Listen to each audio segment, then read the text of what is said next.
રસ્તામાં રાણીએ કહ્યું, તમે મને દશામાનું વ્રત કરવાની મનાઈ કરેલી છે, તેથી માતાજીનો કોપ આપણા ઉપર ઉતર્યો છે. રાજાએ આ સાંભળી રાણીને મારી.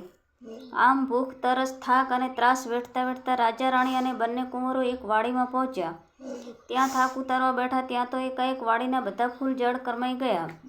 રાજા, રાણી અને બંને કુંવરો આ જોઈને અબક્કાઈ ગયા. ત્યાં તો માળી આવી ચડ્યો. તેણે પણ આ દ્રશ્ય જોયું અને વિચારવા લાગ્યો કે માનો ન માનો પણ આ લોકો જરૂર અકર્મી લાગે છે, નહીંતર હરીભરી લીલોતરી આ રીતે ક્ષણભરમાં સૂકી પડ થાય નહીં. તેણે તેમને અડધૂત કરીને કાઢી મૂક્યા. રાજા, રાણી અને બંને કુંવરો નિરાશ વદને ત્યાંથી આગળ ચાલવા લાગ્યા. થોડે દૂર ગયા પછી એક વાવ આવી. વાવ જોઈ બધાને પાણી પીવાનું મન થયું.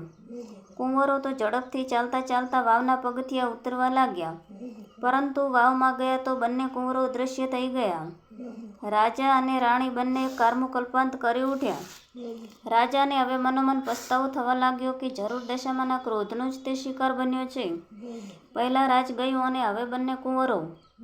રાજાએ રાણીને કહ્યું, રાણી, રડીશ નહીં. જેણે કુંવરો આપ્યા તેણે જ કુંવરો પાછા લઈ લીધા છે. રાજા અને રાણી આગળ ચાલ્યા. ચાલતા ચાલતા તેઓ એક ગામના પાદરે પહોંચ્યા.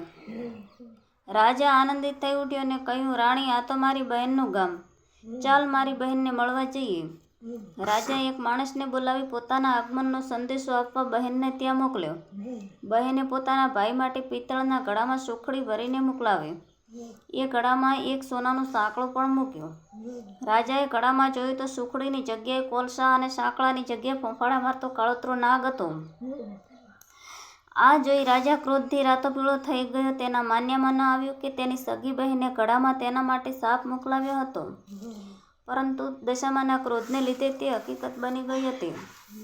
રાજા માથું પકડી વિચાર કરવા લાગ્યો તો તેને સમજાયું કે આ બધું દશામાના ક્રોધનું જ પરિણામ છે. આથી તેણે ઘડાને ભોંયમાં જ દાટી દીધો. રાજા અને રાણી આગળ વધ્યા. ચાલતા ચાલતા એક નદી આવી. નદી કિનારે ચીભડાની વાડી હતી.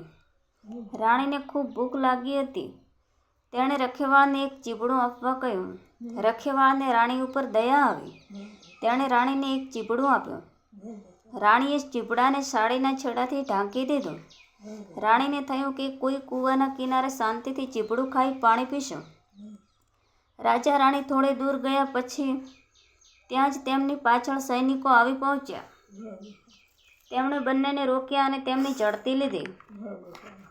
તેમણે રાણીના સાડીના છેડામાં ઢાંકેલું નાસી ગયેલા રાજકુંવરનું માથું સંતાડેલું મળ્યું.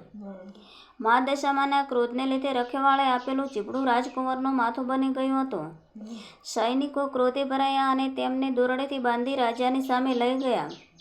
રાજાએ પણ ગુસ્સે થઈ તેમને તાત્કાલિક જેલમાં પૂરી દેવાનો આદેશ કર્યો.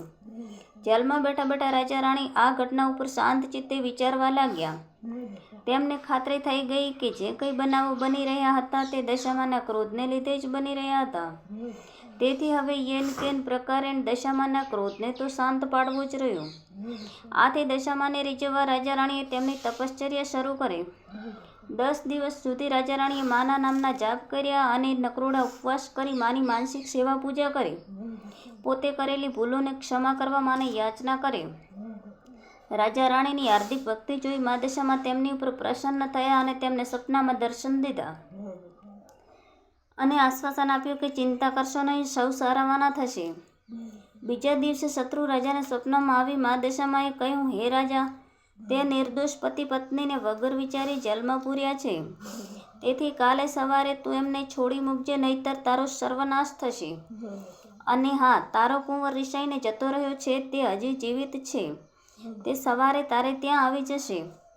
સવારે કુંવર ક્ષેમ કુશળ પાછો આવી જતા શત્રુ રાજાએ રાજા, રાણીને જેલમાંથી છોડી મૂક્યા. રાજા, રાણી દશામા માતાનો આભાર માનતા અને ગુણગાન ગાતા ત્યાંથી આગળ ચાલ્યા અને બહેનને ગામ આવી પહોંચ્યા. રાજાને પેલો જમીનમાં દાટેલો ઘડો યાદ આવ્યો. તેણે જમીન ખોદી ઘડો બહાર કાઢ્યો અને અંદર જોયું તો તેમાં સુખડી અને સોનાનો સાંકળો હતો. બહેનને પણ ભાઈના આગમનની ખબર પડી તો ભાઈ ભાભીને લેવા સામે આવી. થોડા દિવસ પોતાને ત્યાં રાખી બહેને બંનેની આગતા સ્વાગતા કરી. પછી રાજા, રાણીએ બહેનની વિદાય લીધી અને આગળ ચાલ્યા. તેઓ પેલી વાવ પાસે આવી પહોંચ્યા જ્યાં તેમના બંને કુંવરો અદૃશ્ય થઈ ગયા હતા. વાવમાં ગયા તો એક ડોશીમાં તે બંને કુંવરોને લઈને તેમની રાહ જોતા ઊભા હતા. એ ડોશીમાં બીજો કોઈ નહીં પરંતુ દશામાં હતા. રાજાએ પૂછ્યું, આ કુંવરો ક્યાંથી મળ્યા? જવાબમાં દશામાં માતાએ તેમનું અસલ સ્વરૂપ પ્રગટ કર્યું અને રાજા રાણીને આશીર્વાદ આપતા કહ્યું, હે રાજન, તારી રાણીની ભક્તિથી હું અત્યંત પ્રસન્ન છું.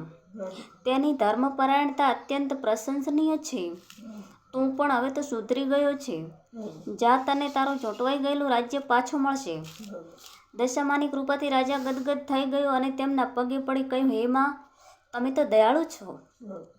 તમારો મહિમા અપરંપાર છે. તમારી કસોટીમાંથી પાર ઉતરવું પામર માનવી માટે કઠિન છે. તેથી હે માં, સૌના ઉપર દયાની અમી દ્રષ્ટિ રાખજો. દશામાએ કહ્યું, હે રાજન, જે કોઈ દશામાનું વ્રત રાખશે તે મારી અમી દ્રષ્ટિને પાત્ર થશે, પરંતુ જે કોઈ મારું અપમાન કરશે તે મારા ક્રોધનો ભોગ બનશે.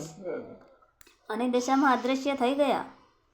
પછી રાજાએ પ્રજાનો સાથ લઈ શત્રુ રાજા સાથે લડાઈ કરી અને પોતાનું રાજ્ય પાછું મેળવ્યું. રાજાએ નિષ્ઠાથી મા દશામાનું મંદિર બંધાવ્યું અને પ્રજામાં તેમનો મહિમા વધાર્યું. માના પ્રતાપથી તેઓ સુખ શાંતિમાં જીવન પસાર કરવા લાગ્યા. જય દશામાં. દશામાં જેવા રાજા રાણીને ફળ્યા તેમ સર્વને ફળજો. વ્રત કરનાર, વાર્તા લખનાર, વાર્તા વાંચનાર, વાર્તા સાંભળનાર સર્વની દશા સુધારજો. સુખ સંપત્તિ સંતતિ આપજો. શ્રદ્ધા, વિશ્વાસ અને સન્નિષ્ઠા પ્રદાન કરજો. જય દશામાં. બોલો દશા માત કી જય.